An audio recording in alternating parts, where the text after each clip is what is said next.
Hello my dear students, welcome back to the third part of the same chapter. और आज बेटा हम पढ़ेंगे अबाउट एनर्जी। सबसे पहले ये जानना है what is energy. Energy is the ability to do work. यानी कि हम जब भी कोई वर्क करते हैं तो उस वर्क करने के लिए जो हमें अपने अंदर कैपेसिटी चाहिए होती है, जो क्षमता चाहिए होती है, उसको हम क्या कहते हैं? एनर्जी कहते हैं। We get energy from food we eat. This energy gets stored in our body and help us to do work. अब ये एनर्जी हमें मिलती कहाँ से है? ये एनर्जी हमें कहाँ से मिलती है? फूड से। क्यों? क्योंकि फूड में क्या होते हैं? न्यूट्रिएंट्स होते हैं, और इसकी वजह से हमारी बॉडी में ये जब न्यूट्रिएंट्स एब्जॉर्ब हो जाते हैं तो ये हमें एनर्जी प्रोवाइड करते हैं and we can do our work. Principles of energy conservation. Energy can neither be created nor be destroyed, but it can be converted from one form to another. यानी कि एनर्जी को ना तो हम बना सकते हैं और ना ही उसे डिस्ट्रॉय कर सकते हैं, लेकिन हम क्या कर सकते हैं? एक टाइप की एनर्जी को दूसरी टाइप की एनर्जी में कन्वर्ट कर सकते हैं। इसका सबसे इजी एग्जाम्पल है जैसे कि हमारी सोलर एनर्जी है। सोलर एनर्जी से क्या होता है? प्लांट्स जो हैं वो सन की एनर्जी को एब्जॉर्ब करते हैं और सनलाइट की हेल्प से क्या लेते हैं? अपना फूड बना लेते हैं।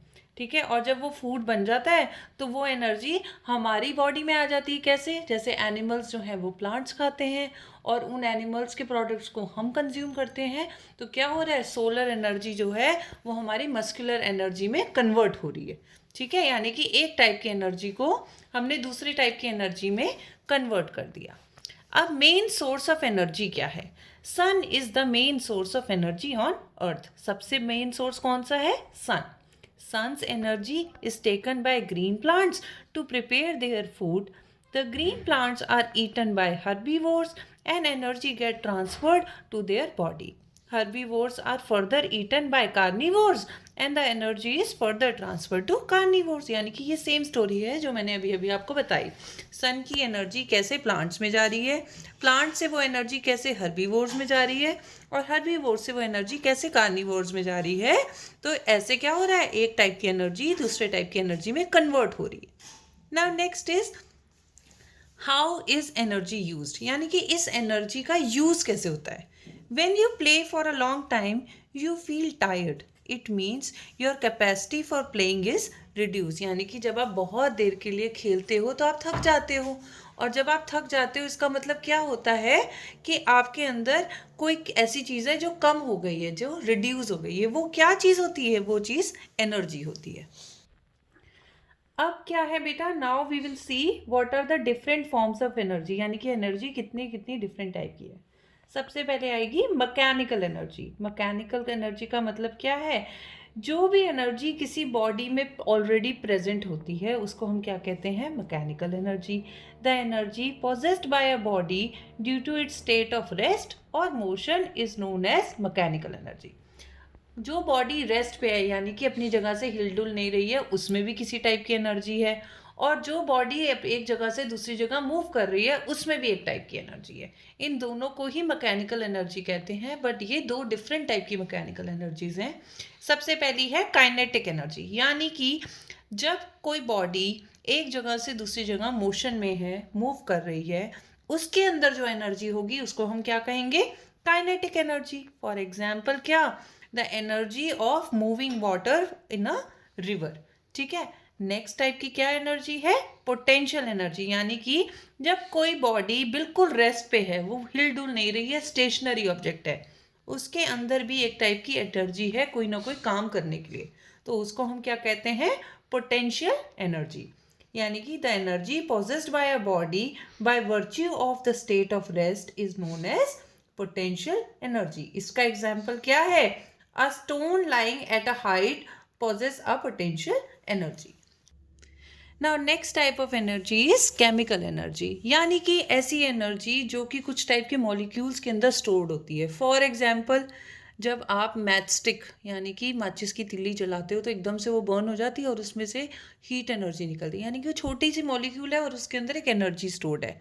ऐसे ही वुड एंड कोल, जितने भी हमारे फ्यूल्स हैं वो क्या है? केमिकल एनर्जी, क्योंकि वो किसी ना किसी तरीके के केमिकल कंपाउंड से बने हुए हैं। जैसे कि for example when a rocket यानी कि क्रैकर इज फायर्ड, यानी कि जब आप किसी भी पटाखे को जलाते हो, then the reaction starts and it shoots up, और उसके अंदर क्या है, रिएक्शन शुरू हो जाती है और वो एकदम से अपसाइड मूव कर जाता है. It falls down only when the chemicals are consumed and no energy is produced. और फिर वो क्या होता है, थोड़ी देर बाद बुझ के नीचे वापस आ जाता है. क्यों?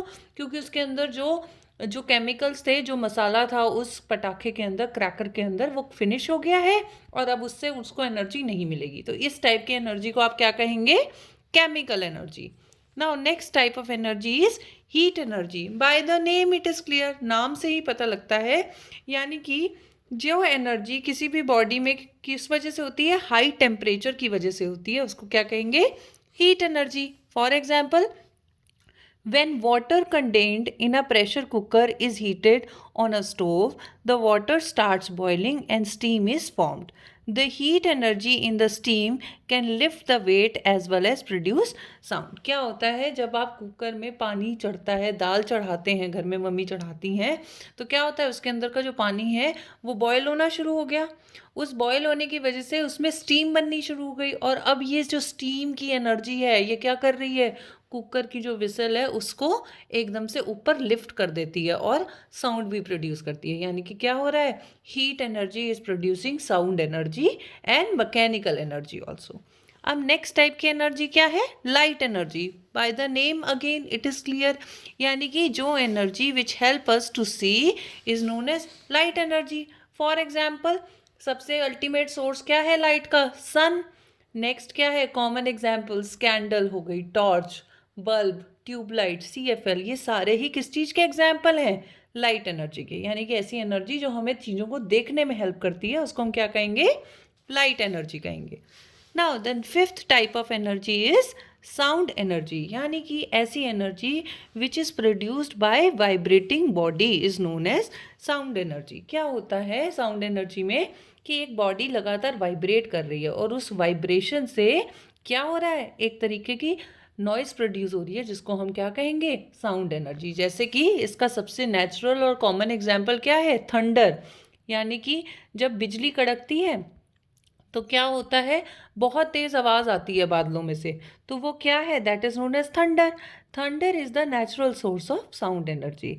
A loud thunderous sound produced at the time of lightning can shake the walls of your house. और इसकी वजह से क्या होता है, आपको जब वो बहुत तेज़ बादल गरजता है तो उस आवाज़ से क्या है, आपके घर की दीवार और डोर्स भी वाइब्रेट होने लग जाते हैं. Now next type of energy is electrical energy, यानी कि the energy which is used to run electrical appliances is known as electrical energy. ऐसी एनर्जी जो आपके घर में वॉशिंग मशीन, घर की मोटर या इलेक्ट्रिसिटी से चलने वाली किसी भी चीज़ को जलाती है, इसको क्या कहेंगे हम, इलेक्ट्रिकल एनर्जी कहेंगे. Next is magnetic energy. इसका सबसे आसान एग्जाम्पल क्या है, जो मैग्नेट होती है, जिसको आप चुंबक कहते हो, वो क्या करती है, जब भी वो एक मैग्नेट दूसरी मैग्नेट के पास आती है, या एक मैग्नेट जब भी किसके पास आती है, किसी स्टील की या आयरन की चीज़ के पास आती है, तो वो उससे अट्रैक्ट करती है अपनी तरफ, या उसकी तरफ वो अट्रैक्ट हो जाती है. तो वो जो एनर्जी प्रोड्यूस हो रही है, that is the magnetic energy. यानी कि magnet can attract objects made of iron. This energy can be used to lift very heavy objects made of iron. और इस एनर्जी की हेल्प से हम जो आयरन की हैवी चीज़ें हैं उनको लिफ्ट कर सकते हैं. Now the next type of energy is muscular energy, यानी कि एक ऐसी एनर्जी जो कि हमारे फिजिकल वर्क से होती है, जो हमारे को फिजिकल स्ट्रेंथ प्रोवाइड कराती है, उसको क्या कहेंगे, muscular energy. So the energy stored in the muscles of our body is called muscular energy. और यही एनर्जी हमारे को हेल्प करती है to run, to play games, to lift the things and objects. ठीक है, सो इस एनर्जी को हम क्या कहेंगे, मस्कुलर एनर्जी. अभी तक हमने डिफरेंट टाइप्स की एनर्जीज पढ़ ली हैं बेटा. अब हम पढ़ेंगे कि sources, different sources of energy कैसे हैं. दो टाइप के सोर्सेज होते हैं, renewable sources and non renewable sources. Renew का मतलब क्या है, जो चीज़ दोबारा से नहीं हो जाए उसको हम रिन्यू कहते हैं. यानी कि ऐसे एनर्जी के सोर्सेज जो कि कभी भी ख़त्म नहीं होंगे, वो हमेशा से दोबारा के दोबारा रिफिल हो सकते हैं, उनको हम क्या कहेंगे, रिन्यूएबल सोर्स ऑफ एनर्जी, जैसे कि सनलाइट तो हमारे पास आज से 10 साल पहले जितनी सनलाइट थी उतनी ही सनलाइट अब भी आ रही है.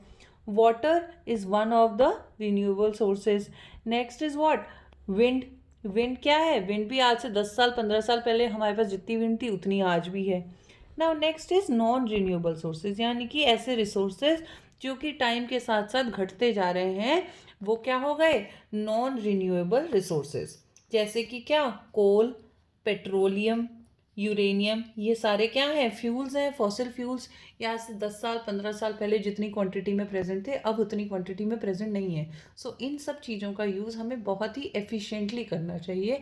एंड इवन मैं आपको ये कहूँगी, वाटर भी आजकल के टाइम में is one of the non renewable sources of energy, because आज से 10 साल 15 साल पहले जितने फ्रेश वाटर की क्वांटिटी अवेलेबल थी आज के टाइम पे उतनी नहीं है. So I hope you found this chapter really interesting. Please go through this video again and again and read this chapter carefully, as this chapter is new and you have to do more hard work for this. Thank you. Take care.